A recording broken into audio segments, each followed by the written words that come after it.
નસવાડી ખાતે સરકાર દ્વારા આંગણવાડીની મંજૂરી તો આપી દેવામાં આવી છે, પરંતુ જ્યાં આંગણવાડી ચાલે છે અને માસૂમ બાળકો બેસીને અભ્યાસ કરે છે તે મકાન અતિશય જર્જરિત હાલતમાં છે, જેના પગલે અંબેમાના મંદિરમાં આંગણવાડી ચલાવવા માટે તંત્ર મજબૂર બન્યું છે। અનેક વખત રજૂઆત કરી હોવા છતાં પણ અધિકારીઓ ઘોર નિદ્રાધીન છે અને તેમની આ સમસ્યાનું નિરાકરણ ક્યારે આવશે તે હવે એક મોટો સવાલ આ વ્યક્તિઓ માટે બની ચૂક્યું છે। તો આ તસવીરો તમે જે સ્ક્રીન પર જુઓ છો તે નસવાડીની છે અને ત્યાં આંગણવાડી ખૂબ જ જર્જરિત હાલતમાં જોવા મળી રહી છે। માસૂમ ભૂલકાઓ જ્યાં ભણવા માટે આવતા હોય છે અને ત્યાં જ આવી જર્જરિત હાલતમાં આંગણવાડી જોવા મળી રહી છે। કોઈ મોટી જાનહાનિ થાય અથવા તો કોઈ દુર્ઘટના સર્જાય તો તેના પાછળ જવાબદાર આખરે કોણ રહેશે? સંવાદદાતા રફીક જોડાઈ ચૂક્યા છે લાઈવમાં। રફીક, આ જે દ્રશ્ય સામે આવી રહ્યા છે સ્ક્રીન પર આપણે બતાવી રહ્યા છીએ, નાના ભૂલકાઓ જ્યાં ભણવા માટે જાય છે ત્યાં જ આવી જર્જરિત હાલતની અંદર જો આંગણવાડીઓ હશે તો પછી કોઈ દુર્ઘટના સર્જાશે તો તેનો જવાબદાર આખરે કોણ રહેશે? જે આપણે જાણ્યું કે છોટાઉદેપુર જિલ્લાનો નસવાડીની ટાઉનની આંગણવાડી છે તે જર્જરિત બનતા હાલ જે આંગણવાડી છે તે ધર્મશાળામાં ખસેડવામાં આવી છે। આપ તસવીરોમાં જોઈ રહ્યા છો, એક મંદિરની ધર્મશાળામાં આંગણવાડી ચલાવવા જે મજબૂર બન્યા છે।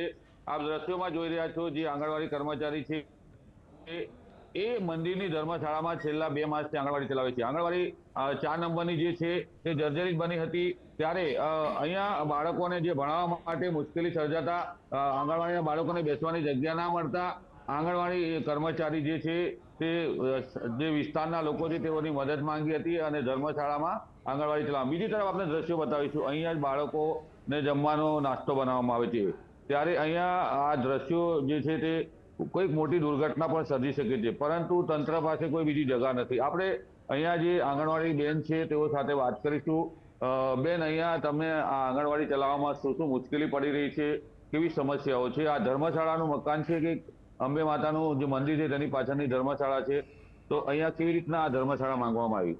અમારે પહેલા નસવાડી 3 જોડે અમે ભેગા આંગણવાડી ચલાવતા હતા, તો અમારા છોકરાઓને ત્યાં નથી પડતી, એટલે અમારા જે આગળ છે ને એ લોકો એવું કીધું કે ભાઈ આપણે અહીં મંદિર છે તો આ મંદિરની ધર્મશાળામાં તમે અમારા છોકરાઓને બેસાડો, એટલે ભાઈઓ દ્વારા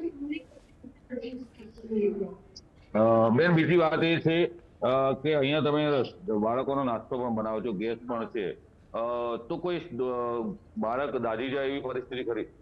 હા, એટલે કારણ કે એક જ રૂમ છે અને અમને બીક લાગે કે કદાચ છોકરું રમતી જતું રહે તો કદાચ સંભાવના થઈ શકે। અને બીજી વાત છે, તમારી આંગણવાડી કેટલી હદે જર્જરિત છે? કેટલા મહિનાઓથી આ પરિસ્થિતિ છે? અમારી આંગણવાડી લગભગ 1 વર્ષ થયું સર્જરીમાં છે અને બધી જગ્યાએ આવા ખાડા ને એવું પડેલું છે। ચોમાસામાં ખૂબ જ વરસાદથી આખું ભરાઈ જાય છે। અહીંયા બાળકોને ભણવામાં શું મુશ્કેલી પડી રહી છે તમારે? બાળકોને ભણવામાં કારણ કે એક જ એટલે છોકરાને પૂરતી જગ્યા નથી મળતી રમવાની, અને બીજું કે બીજો સામાન છે એટલે છોકરાને આપણે એક જ બાજુ બેસાડવા પડે। આપણે બીજી તરફ બતાવીશું, આ ધર્મશાળા છે, આ ધર્મશાળાના મંદિરનો સામાન પણ છે, ત્યાં જ બાળકો રમે છે, એટલે કોઈ દુર્ઘટના પણ સર્જાઈ શકે। આવી વિપરીત પરિસ્થિતિમાં આંગણવાડીઓ ચાલે છે। સરકાર વિકાસના નામે મીંડું છે, કેમ કે એક મંદિર જે અંબે માતાનું મંદિર છે એની ધર્મશાળામાં બાળકોને બેસાડવા માટે મજબૂર બનતું હોય તંત્ર પાસે પોતાનું મકાન પણ નથી।